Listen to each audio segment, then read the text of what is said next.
Assalamualaikum warahmatullahi wabarakatuh. Perkenalkan, saya Mira Delima dengan NIM 230533021 akan menjelaskan peta konsep materi ekonomi regional pada pertemuan 1, 2, dan 3. Sebelumnya, terima kasih saya ucapkan kepada Bapak Dr. Zul Afdal selaku dosen pengampu mata kuliah ekonomi regional. Materi pertama yaitu mengenai konsep ekonomi regional. Nah, ekonomi regional ini secara umum merupakan cabang ilmu ekonomi yang pelajari bagaimana kegiatan ekonomi terjadi di suatu wilayah atau daerah tertentu, serta bagaimana sumber daya dimanfaatkan untuk meningkatkan pembangunan wilayah tersebut. Nah, dalam ekonomi regional terdapat konsep ruang dan wilayah. Setiap wilayah memiliki potensi yang berbeda, misalnya dari potensi sumber daya alamnya, potensi sumber daya manusianya, ataupun kemampuan teknologinya. Nah, perbedaan inilah yang menyebabkan perbedaan tingkat pembangunan antar wilayah. Dalam kajian ekonomi regional juga dibahas teori pembangunan dan pertumbuhan wilayah yang menjelaskan bagaimana suatu daerah dapat berkembang dari waktu ke waktu. Namun, dalam kenyataannya sering terjadi ketimpangan atau disparitas wilayah, yaitu perbedaan tingkat kesejahteraan antara daerah maju dengan daerah tertinggal. Oleh karena itu, tujuan ekonomi regional adalah untuk memahami kondisi ekonomi suatu wilayah serta merumuskan kebijakan yang dapat mendorong pertumbuhan ekonomi dan mengurangi ketimpangan antar daerah. Selanjutnya, materi pertemuan kedua itu mengenai ukuran dan struktur ekonomi regional.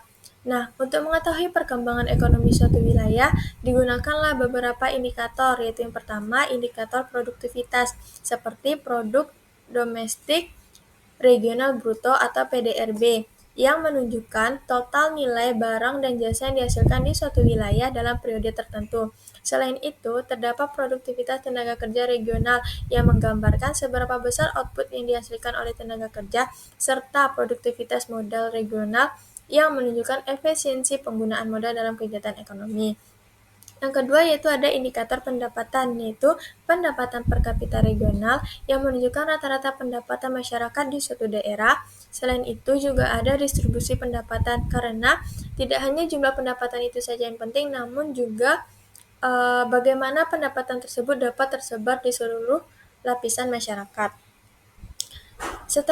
Selain indikator ekonomi regional ini juga melihat struktur ekonomi wilayah yang biasanya dibagi menjadi 3 sektor. Yang pertama yaitu sektor primer seperti pertanian, perkebunan, dan pertambangan.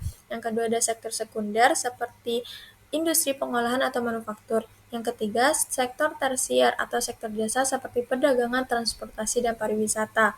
Nah, struktur ini menunjukkan sektor mana yang paling dominan dalam perekonomian di suatu wilayah. Selanjutnya pertemuan ketiga yaitu mengenai teori lokasi dan aglomerasi. Nah, teori lokasi ini menjelaskan bagaimana pelaku ekonomi menentukan lokasi terbaik untuk melakukan kegiatan produksi atau usaha. Tujuannya adalah mengoptimalkan potensi wilayah serta mendukung pemerataan pembangunan. Beberapa tokoh penting dalam teori lokasi ini itu pertama ada von Thunen yang menjelaskan pola penggunaan lahan pertanian yang berdasarkan jarak dari pusat pasar. Yang kedua ada Alfred Weber yang menekankan pentingnya biaya transportasi dan biaya tenaga kerja dalam menentukan lokasi industri. Kemudian ada Walter Christaller yaitu yang mengembangkan teori tempat sentral.